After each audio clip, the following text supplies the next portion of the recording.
right now on 5 on your side at 10. We started off this morning in the 40s and 50s. A much cooler morning is in store for us again tomorrow, but how long will this last? We'll track warmer temperatures on the way. Brand new bed, brand new couch, everything gone. Tonight, flood victims across St. Louis getting relief after several inches of rainfall flooded homes last week. But first, post this benefit and raise as much as we can to help him continue to fight. The Eureka community banding together to support an injured Herman police officer on his road to recovery. That Herman police officer shot at a gas station in March is making incredible progress. Good evening. I'm Brent Solomon.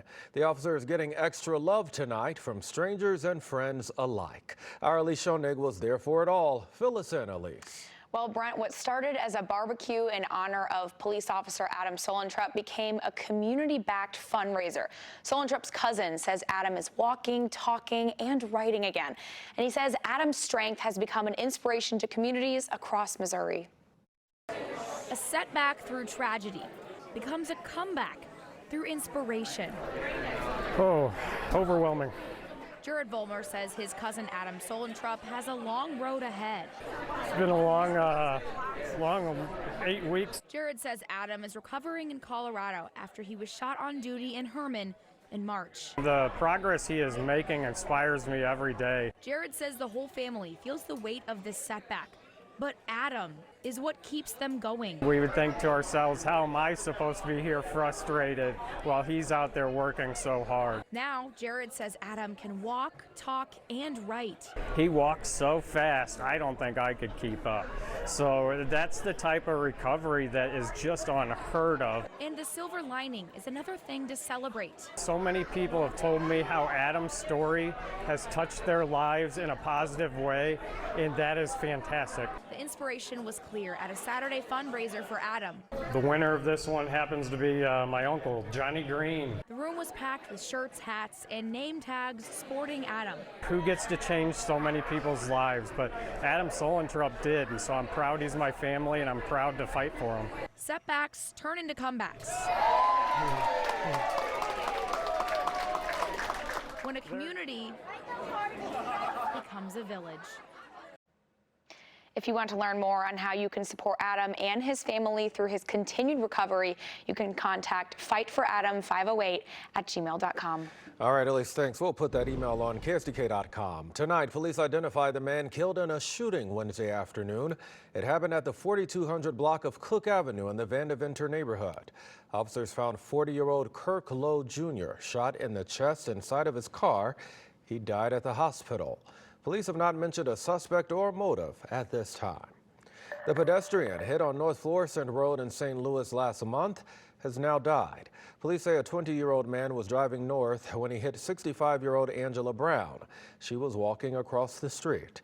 She had to go to the hospital in critical condition, but died earlier this week. The driver remained on scene and cooperated with the investigation. Well, the St. Louis Office of Violence Prevention is working with the community to combat crime. Organizers held a party at Hickey Park in Baden to get people on board. It just wrapped up a few hours ago. People getting a chance to enjoy food while learning about resources and groups in our area that help nurture a safe environment. Events like this are held in city parks and priority areas to help bring people together. Well, today would have been Michael Brown's 27th birthday. The Ferguson community came together to pay tribute to the man that police officer Darren Wilson fatally shot back in 2014. Organizers hosted a community birthday party for Brown here at the St. Peter's United Church of Christ. Well, today, flood victims from last weekend's devastating rain got some relief. 9 organizations from across the city handed out cleaning supplies and even provided other assistance to those impacted. 5 on your side's Mercedes McKay has the story from South County. Thank you so much. You're welcome. Have a great day. You too, sweetie. Thank you. The parking lot at Hancock Place Elementary School was unusually busy for a Saturday morning. We opened at 9, but we had people lining up well before that. People like Katie Kettler. Just within like 2 days, he's already got mold that has started to grow on some of the stuff. Kettler's son Kyle was one of the many impacted by last weekend's flooding in South County. I had taken him to work, And we came back with one of his friends, and a friend came in and said, I must have tracked some mud in here. And when we turned on the lights, we knew exactly what had happened. The light revealed this: muddy floors, soaked valuables, literally just dripping water. All inside an apartment that Kyle had just moved into 2 weeks ago. Brand new bed, brand new couch, everything gone. The rain ruining Kyle's collectibles, revealing something only a mother would know. I don't think he would actually come right out and say that he's heartbroken, but I can see it on his face. And as a parent, that's gut-wrenching. The Kettlers were one of many families impacted by Mother Nature, which is why the St. Louis County Office of Emergency Management set up this point of distribution. We saw a lot of flooded basements, a lot of people that had supplies that were destroyed, and so we wanted to help with that cleaning effort. Emergency Management Specialist Ann Vassman says that help came from multiple organizations in the form of cleaning supplies to future assistance. We can't control the rain, and we can't control where all the rainwater goes, so we're going to probably be seeing these recovery efforts in the future. For people like Kettler, the extra help is everything. It is not easy. My son works paycheck to paycheck, and so it's nice to know that there are resources and that there's help out there. In South County, Mercedes McKay, 5 on your side. Now, there are 10 dumpsters spread out throughout the community to help with cleanup. You can find those locations on our website, ksdk.com, under the As Seen on TV section. By the way, if you know a flood victim who needs help, they can call 211. Let's go ahead and see if we can get a live look right now. This is Belleville, where the annual Art on the Square is happening this weekend. The art show is a 21-year-old festival, bringing in more than 100 artists from all around the country. Artists get to show off their original pieces like ceramics, digital designs, and jewelry. Organizers explain what makes this event such a success. This show is all volunteer, from the co-directors to the people that come and serve the refreshments, and it is just incredible how the community comes together. Now, if you missed today's festivity, the show returns tomorrow. That's from 11 a.m. until 5 p.m. Stopping the violence through faith, the effort helping to spread hope to our community. More hands-on training, more role models, people that's doing positive things. With just hours to go before the annual May Day parade, we get an inside look at some of the services Annie Malone offers in our area. Dry conditions over the last few days, despite some heavy rains locally. What it means as we look at our drought monitor for the next week and why we may not see any rain into the holiday.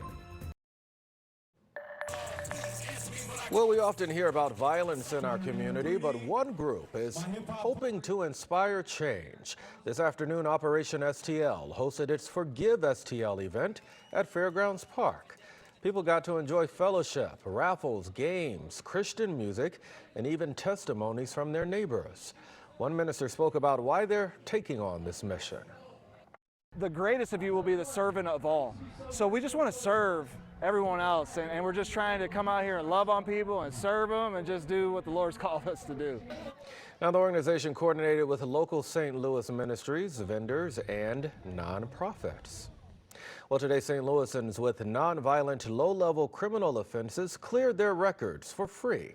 Missouri Senator Carla May hosted an expungement clinic. Attorneys help people who have served their time but still had a record. Expungement is for people with minor offenses like theft or even drug possession. Well, some of the best food and merchandise in Maplewood and Richmond Heights on display today. The Taste of Maplewood Festival kicked off Friday with a pre-party and live entertainment and food vendors. Well, the celebration continued today on Sutton Boulevard with vendors offering signature bites and demonstrations. Temperatures on the cooler side, we're in the mid-60s right now, but we got into the 70s, but we were below average. How long that trend continues and when we're back close to 90 ahead. All right, and Gary, we want to remind people to round up at the register at any local Schnucks for our annual Folds of Honor campaign. Money provides scholarships for spouses and children of fallen or wounded service members and first responders. You can round up at the register through May 30th. Well, immigration is a hotly debated topic in the U.S., even more so since Title 42 ended last week. But are undocumented workers required to pay taxes? Brandon Lewis from our National Verify team looks into it. Google search data shows many people have questions about immigration, including whether undocumented workers pay taxes. So let's verify. Do undocumented workers pay taxes? Our sources are the Internal Revenue Service, the Social Security Administration, and the Institute on Taxation and Economic Policy. Federal law requires anyone who works in the U.S. to pay taxes on their income, even undocumented workers. Undocumented workers can file an income tax return using an individual taxpayer identification number, which is available to people without a Social Security number. The Social Security Administration estimated that undocumented workers contributed billions of dollars in taxes, including to Social Security, even though they're not eligible for the program. Although not every employer and worker follows the rules. If someone is paid under the table, then there's no way to track whether they pay taxes on their income. So yes, some undocumented workers do pay taxes. They also pay other taxes like sales and excise for goods and services, as well as property taxes. With your Verify, I'm Brandon Lewis. All right, we were there for the 14th annual Ferguson Twilight Run. Hundreds of runners and walkers of all ages enjoying a 1 mile, a 5K, and a 10K through Ferguson neighborhoods. All racers got a commemorative medal to take home. Racers got to end the night with a live concert.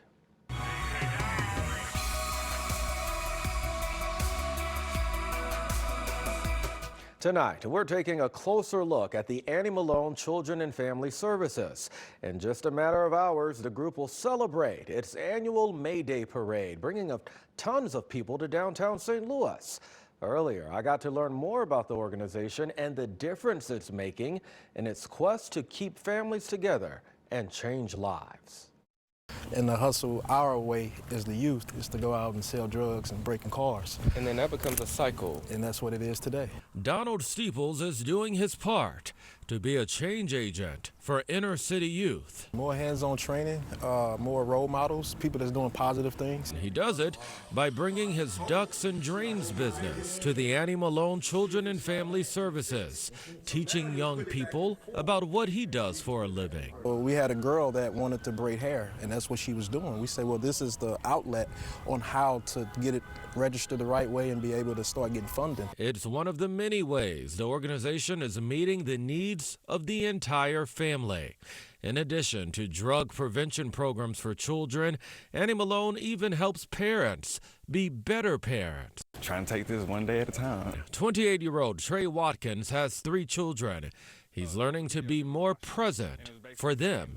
Even if it's just like 10 minutes every hour, sit down with them, play with them, read a book or something with them. You know what I'm saying? Because that time means a lot to them. Annie Malone even makes it a mission to take its services outside these 4 walls. It's where we're able to go out to the families' homes at least once a week. Connecting families with resources. Maybe financial help, food help, just assistance in getting your house completely furnished. It's people helping people to make a community. Nearly a dozen teenagers just graduated from Steeple's ductwork program. It lets them know this work matters. That touched my heart, right? It put me in tears, and that's what brings me back to want to continue to help, because those kids actually said that program helped save their lives. And the 113th Annie Malone May Day Parade will march down Market Street starting at 1 p.m. tomorrow. If you can't make it, we will stream it live on 5+, which is free on your Roku, Fire TV, and Apple TV. Gary, I saw you watching that story intently there. I think you're excited about the May Day Parade as well. I am. It's going to be an excellent. It's going to be excellent weather.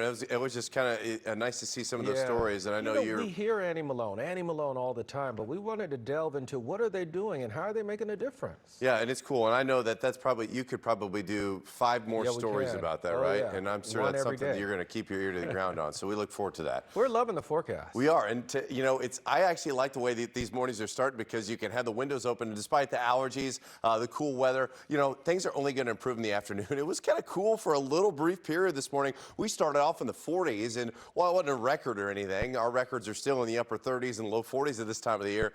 It's still in the top 30, 35 cold mornings that we have. So that's something to look out for again. Here as we look at Belleville and some of the outdoor activities, you love this because, you know, it's very nice. Now, we had some clouds off to our southwest, but we don't have that smoke quite as much. In our wildfire smoke forecast, you still may see that in the morning, but I want to show you that we don't have that dense wildfire smoke as it tries to push out of the way tomorrow completely.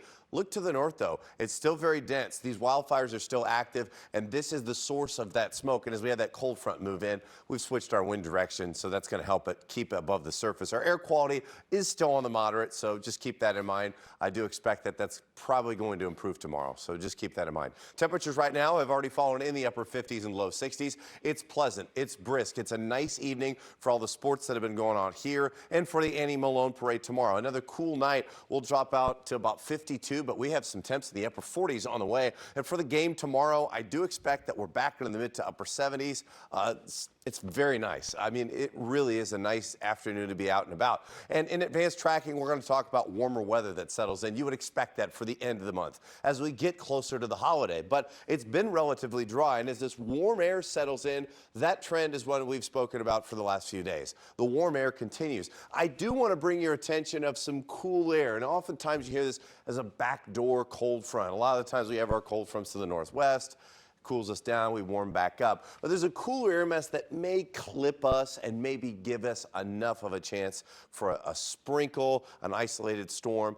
But I don't think it's going to drop our temps all that much. It may put a halt on some of the heat and humidity for a few days, but total rainfall through next Saturday at this time is not impressive, and this is still the wettest month statistically all year long. I think it's possible we'll see a slight chance for rain on Wednesday, but it's dry heading into the holiday. And then as we get closer to the actual holiday, I think we may start to at least see that opportunity on Monday and Tuesday as we're back into the heat and humidity. So this really does give us more of a break here heading into the next few days, but you know, not all that bad. It's just dry for this time of the year. Yeah, surprising. It really isn't bad at all. Yeah. Thank you much, Gary. Yes, sir.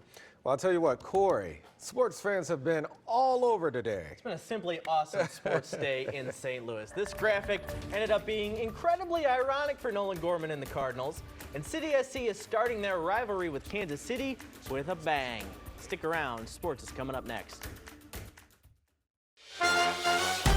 The Sports Desk is sponsored by Jim Butler Chevrolet, the Midwest's #1 Chevy dealer 10 years running. Regional sports rivalries are special. They just are. For the first time, we get a rivalry that puts a St. Louis team and a Kansas City team in the same conference. But the time for trash talk and arguing over who's the soccer capital, well, that's all over. It's time to settle it on the pitch. Mr. Soccer on the mic, and St. Louis representing its soccer heritage with some legendary names honored pregame. City Park was rocking, and it was rocking even more after this. Penalty called on KC in the box, and City gets a PK. Edward Leuven steps up and converts. That's his second PK goal this year. City up 1-0, the crowd going absolutely bonkers. Not long after, Indiana Vasilev, great move, and he gets just enough on it to slip under the keeper. City up 2-0. Right now, City leads 3-0 in the second half. Well, just a couple weeks ago, tuning on the Cardinals game meant what new awful thing is going to happen tonight. Now it's what awesome thing is going to happen tonight. Tonight felt like a playoff game at Busch Stadium against the Dodgers, and it was a budding superstar who played the role of hero once again. Miles Michaelis was on the hill against LA, and he was very good. 7 innings. Here's his only mistake. Leaves one up to JD Martinez in the 6th, and that's a 3-run homer to tie the ball game at that point. But have no fear, Nolan Gorman is here. Did you see that graphic right there about Gorman's numbers against lefties? Who cares? Gorman destroys this Victor Gonzalez pitch into the seats for a go-ahead 3-run bomb in the 8th. It was a tense ninth, tying run on second, runs already scored, but Giovanni Gallegos gets it done. Cardinals win 6-5, and Nolan Gorman was a hyped-up hero after that homer. He's continuing to get better, and he's going to continue to do that. He's passionate about playing the game the right way, and he's hungry. That combination's a good thing, so he's going to continue to improve upon his skills, but we're seeing a really, really good version of him. Honestly, the crowd kind of fired me up, too. It felt like a playoff atmosphere, so I think that had a big part of it. Let's hand out some high school baseball trophies. Illinois first, Bree Central and Columbia regional title on the line. Jack Steckler gets into this one. It just clears a Cougar glove, and that's good for 2 runs for Columbia. This man on the mound was dealing all day. You see that run score. Here he comes. Dominic Vogel, complete game shutout, 12 strikeouts. Columbia wins 4-0. This is a spicy one. Arch rivals DeSmet and CBC for a district crown. This game was not short on excitement. Here's DeSmet's Cenk Panagos, sends one right back up the middle. That's good for 1 run. Here comes another. He's safe 2. DeSmet rolling. Here's a bomb. Caden Peer gets into one. He knows it's gone right off the bat. Look at him admiring that one. That's crushed for a 3-run shot. But it was DeSmet who came in and crashed the party. Spartans knock off their rivals from CBC 10-7 to win the district crown. Well, the St. Louis story is still playing out at the PGA Championship. Parkway Central and UMSL alum Michael Block fought through the rain to shoot his 3rd even par of the tournament today. The 46-year-old is tied for 8th heading into the final day. Brooks Koepka leads at 6 under. Block's going to play with Rory McIlroy tomorrow, which has to be quite a thrill. And to add to the St. Louis flavor, Matthew Tkachuk, Chaminade kid, plays for the Florida Panthers. He scored another overtime goal to beat the Hurricanes. So they're up 2-0 on 2 overtime winning goals from Matthew Tkachuk. All right. St. Louis sports day. You everywhere. gotta love It's a sneaky good sports season right now. There's a lot to go. There's not a shortage of things. No, to there's talk about. not. It's nice. There's not a shortage of colors in that blazer either. I like it. That's nice. Just checking that out. All right, Gary, take it away. Yeah, we're going to be in good shape tomorrow for the finale of any outdoor activities you got this weekend. And then as we head into next weekend, we'll monitor this. I still think, it's hard to get away from Memorial Day weekend without these thunderstorm chances, but at least the weekend leading up, Friday, Saturday, Sunday, look dry at this point. So we'll keep a close eye on that. All right, very good. Thank you, my friends. That's all of our time at 10, but Saturday Night Live is next. Join us for Today in St. Louis tomorrow, starting at 6 a.m. Have a good night.